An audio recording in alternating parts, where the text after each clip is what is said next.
Breast cancer, or breast carcinoma, is an uncontrolled growth of epithelial cells within the breast.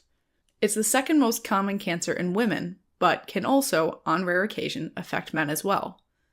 Breast cancer is also the second leading cause of cancer deaths in women, after lung cancer. This is largely due to the fact that, oftentimes, breast cancers don't cause any pain or discomfort until they've spread to nearby tissues.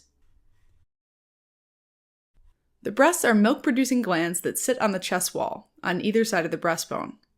They lie on top of the ribs and the pectoral muscles, and they're divided into three main parts. The glandular tissue that makes the milk is made up of 15 to 20 lobules. Inside each of these lie a bunch of grape-like structures called the alveoli, which are modified sweat glands surrounded by a basement membrane made largely of collagen.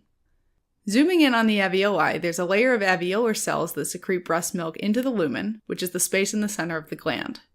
Wrapping around the alveolus are special myoepithelial cells that squeeze down and push the milk out of the lumen of the alveolus, down the lactiferous ducts, and out one of the pores of the nipple. Now, surrounding the glandular tissue is the stroma, which contains adipose or fat tissue, and this makes up the majority of the breast. Suspensory ligaments called Cooper's ligaments run through the stroma and help keep it in place.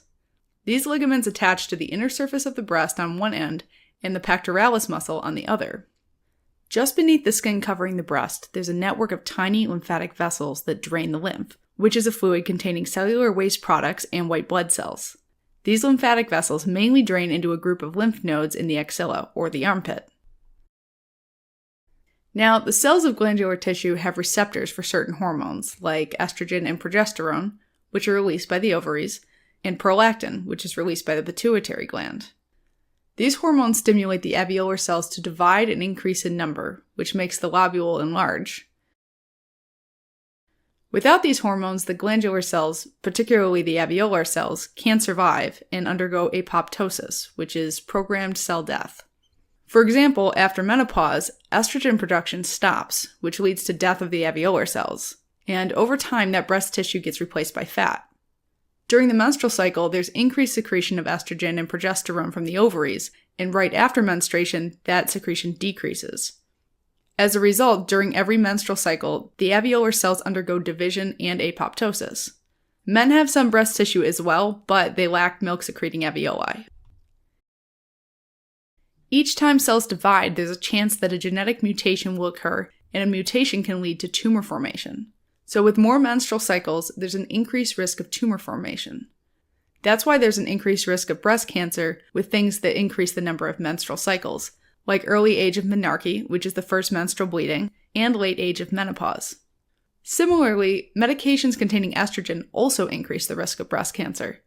There are also other environmental risk factors such as ionizing radiation, like from chest x-rays and CT scans. On the flip side, some things that are associated with a decreased risk of breast cancer include early pregnancy and a longer time breastfeeding. Breast cancer has also been linked to specific mutations in tumor suppressor genes, such as breast cancer gene, or BRCA1 and BRCA2, and TP53, which normally slow down cell division or make cells die if they divide uncontrollably. Mutations in BRCA1 or BRCA2 are both autosomal dominant mutations, which can be inherited and cause familial breast cancer. In addition to breast cancer, they also cause an increased risk of ovarian cancer. Some breast cancers also have mutations in the ERBB2 gene that increase human epidermal growth factor receptor 2, or HER2, which, when activated, promotes the growth of cells.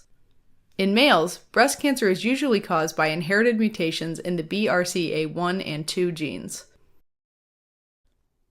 Once a cancer-causing mutation does occur, the affected cell, which is most commonly an epithelial cell that lines the ducts or the lobules, begins to grow and replicate out of control, forming a tumor. This tumor, also called an in situ carcinoma, is initially localized within the basement membrane of the alveoli and can be of two types. The first type is called ductal carcinoma in situ, or DCIS, and that's where tumor cells grow from the wall of the ducts into the lumen. If left untreated, DCIS over time can cross the basement membrane to become invasive ductal carcinoma. Also, cancer cells from DCIS can migrate along the lactiferous duct and through the pore onto the skin over the nipple. This is called Paget disease of the nipple. These cancer cells release a substance called mobility factor, which helps them break into and settle in between the squamous epithelial cells. As the cancer cells move into the epithelium, there's inflammation, which brings extracellular fluid out through breaks in the skin. This fluid then dries and forms crusts over the skin surface. The second type is called lobular carcinoma in situ, or LCIS, and that's where clusters of tumor cells grow within the lobules without invading the ducts, causing the affected alveoli to enlarge. Unlike DCIS, over time, LCIS doesn't cross the basement membrane to form invasive lobular carcinoma. LCIS got its name many years ago, before it was realized that it's not a breast cancer, in the sense that it doesn't invade surrounding tissues. Just like healthy alveolar cells, some breast cancer cells have hormone receptors that allow them to grow in the presence of the hormones. Based on the type of hormone receptors, breast cancers can be divided into 3 major types: estrogen receptor, or ER-positive and HER2-negative carcinoma, which is most common, HER2-positive and ER-positive negative carcinoma, and ER-negative and HER2-negative carcinoma. Breast cancer can cause a few complications. First, the tumor causes local inflammation, which causes damage to the suspensory ligaments and lactiferous ducts, resulting in their fibrosis. Next, the cancer can invade nearby tissues, like the pectoral muscles below and the skin above. Cancer cells can also enter and block the thin lymphatic vessels, which causes lymph to build up in the interstitial space. Normally, this fluid buildup would cause a swelling, but the attachment of suspensory ligaments doesn't allow the skin to stretch. So, the skin becomes thickened and dimpled, like an orange peel, called peau d'orange appearance. Finally, tumor cells can spread via the blood to the spine, brain, and bone, or the lymph to other sites like axillary lymph nodes and the other breast. In males, breast tissue is very thin, which makes it easier for the cancer to spread to underlying tissues. The first symptom of breast cancer is a hard, painless lump or swelling, which is most commonly in the upper and outer part of the breast. Additionally, there may be a swelling under the armpit, if cancer is spread to the axillary lymph nodes. The breast can become immobile and fixed, or stuck onto the chest wall due to infiltration, if cancer cells spread into the pectoral muscles. Another symptom is dimpling of the skin over the breast due to involvement of the skin. Fibrosis of lactiferous ducts and suspensory ligaments causes retraction, or pulling in of the nipples. When Paget disease is present, it can cause itching, redness, crusting, and discharge from the nipple. Diagnosis of breast cancer usually begins by feeling a breast lump. Breast cancer can be treated effectively when it is detected early in the course of the disease. That's why regular screening with mammography, which is an X-ray of the breasts, is done in high-risk individuals. In addition, imaging using ultrasound and MRI may be done to detect the tumor. Finally, a biopsy of the swelling or a fine needle aspiration and cytology, where fluid from the swelling is taken, may be done to confirm the diagnosis. To determine the risk of breast cancer, each one is staged by the TNM system. T indicates the size of the tumor and whether or not it has grown in nearby areas, for example, the chest wall muscles. N describes the degree to which cancer has spread to nearby lymph nodes, particularly the axillary lymph nodes.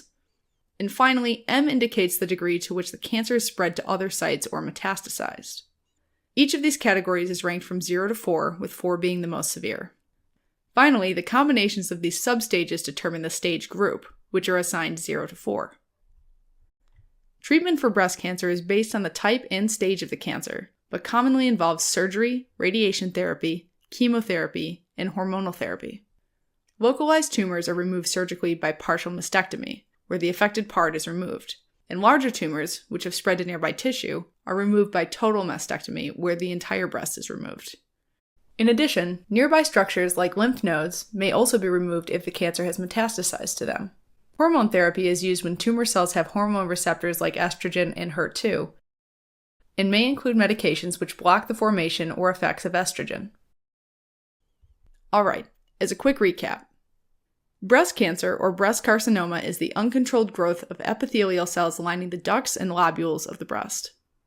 Breast cancer usually begins as an in situ carcinoma, which can either be ductal carcinoma in situ, or DCIS, which is localized to the ducts, or lobular carcinoma in situ, or LCIS, which is localized within the lobules. Over time, in situ carcinoma can invade the basement membrane to become invasive carcinoma, involving the ducts and lobules. Breast cancer screening by mammography is done for early detection of cancer, which can be treated by a variety of treatment options, including surgery, radiation therapy, chemotherapy, and hormonal therapy.